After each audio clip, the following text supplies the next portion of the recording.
সেলাই মেশিন প্রদান। লকডাউন আমফানের রেশ কাটিয়ে জীবনের মূল স্রোতে ফেরার লক্ষ্যে সুন্দরবনের আদিবাসী মহিলাদের উত্তর 24 পরগনা বসিরহাট মহকুমার প্রত্যন্ত সুন্দরবন অঞ্চলের ভিন রাজ্যে থাকা 50টি আদিবাসী পরিযায়ী শ্রমিকদের হাতে বিনামূল্যে সেলাইয়ের কাজ, হাতে কলমে কর্মশালা ও বিনামূল্যে সেলাই মেশিন প্রদান। মা শারদা ওয়েলফেয়ার সোসাইটির পক্ষ থেকে প্রত্যন্ত সুন্দরবনের লকডাউন রুটি রোজগার হারিয়েছে।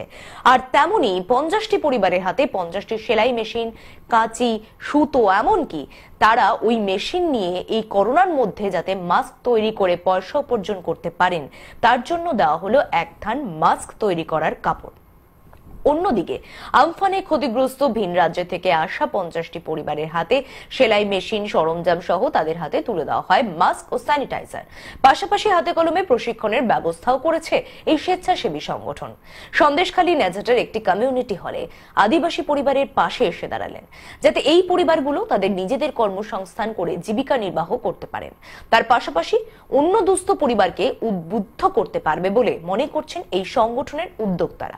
এই অনুষ্ঠানে উপস্থিত ছিলেন স্বামী পরিশুদ্ধ নন্দজি মহারাজ, পঞ্চায়েত সমিতির সভাপতি চন্দনা মাহাতো, বিডিও সুপ্রতিম আচার্য, সোসাইটির সম্পাদক সুভাষিস মণ্ডল, সমাজসেবী সজল শীল, অ্যাসিস্ট্যান্ট সেক্রেটারি অঞ্জলি দাস সহ বিশিষ্টজনেরা।